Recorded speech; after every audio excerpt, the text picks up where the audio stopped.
Another MP on the rise is James Meager. He was previously a parliamentary staffer under the wing of Simon Bridges and Paula Bennett. Now it's James's time to make a name for himself. So do you remember the first day you came to Parliament, I guess, because you weren't an MP when you first came here, right? No, first time I came here was as a staff member. I started working for Chris Bishop back in 2015. Wow. And the one thing I remember doing is that for the first 2 weeks, I came in the same door and out the same door, because this place is like a labyrinth, eh? It's like a maze. There's no signage, there's no things on the door. You don't know where you're going. So I just memorised one route in, one route out, and I did that for a couple of weeks. Let's say you're an MP, do you ever wake up and go, wow, I actually am here now, it's part of the government? It is pretty hard to remember sometimes, because I just think of myself as this kid from Timaru. Like, there's nothing really special about me. Just work hard, got some ideas, and hopefully convince people that it might be the right way to do it. So, yeah, wake up every day, very, very fortunate to be an MP. For some, it's the urge. James's maiden speech was personal. He touched on his troubled relationship with his father and some of the difficulties he faced growing up. His speech was widely acclaimed by mainstream media. In the wrong direction. It is the flaws that we see in everything that I think brings us to this house. Our purpose is to fix what we see as wrong in the world.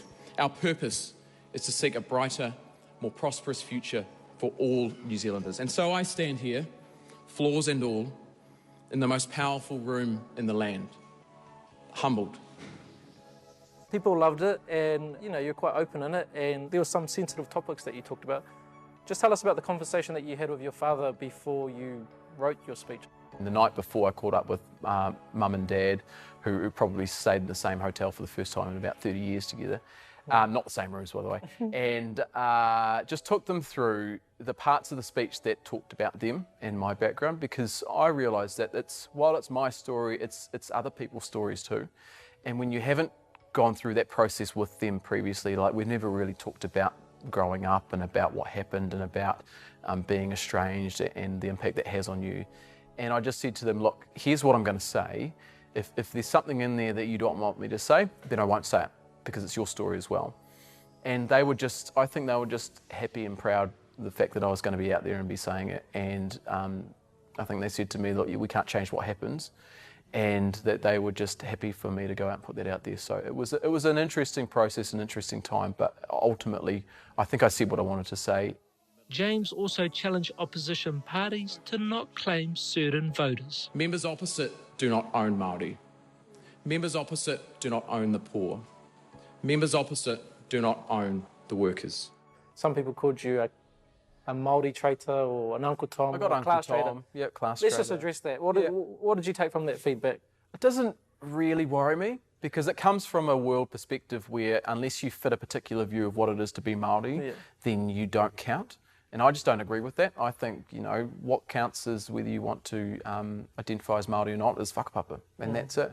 And it doesn't matter whether you believe in a small government and the rights of small businesses, or whether you are highly interventionist and think that people have rights to jobs and housing and all sorts of things. I don't think there's one worldview that encompasses everything that Māoridom or Māori worldview stands for. So when people call me a class traitor or a race traitor or things like that, it doesn't really worry me. And for you, what does it mean to be Māori? I don't know. I really can't answer that question, because we all grow up in a different background. And I've never really probably taken the time to think about that myself. And maybe being in this place will give me the opportunity to do that. Because it's a weird thing about being here. You're incredibly regimented and restricted about where you've got to be and what you've got to do, and like you make meetings with people and all of a sudden you are pulled into another thing in the house and you can't make it. But at the same time, you have total control over your diary when you're not in the Parliament. So it really is up to me. If I want to explore that and figure out what that means for me, then I probably can build that into my diary and into my time. But again, I've probably got to make that conscious decision myself and figure out whether it's something that really will add value to me, or whether it's something that I'm comfortable never really knowing the answer to. Because some people do, some people not. They live it, they breathe it, they get it, and other people don't. And I think maybe I'll be okay with being in either category.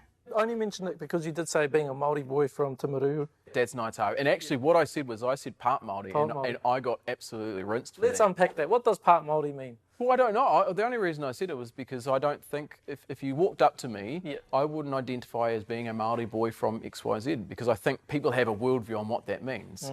And they'd say, no, he's just faking it, he's just hamming it up for the politics, for the camera or whatever. So I only said that because I think it accurately reflects, it's part of me. I could have said part Māori, part European, part Scottish. I've got my ancestry DNA blimmin' profile, and I'm a bit Hawaiian, I'm a bit Scottish, I'm Welsh, I'm Norwegian, I'm Filipino, I'm Chinese, I'm whatever.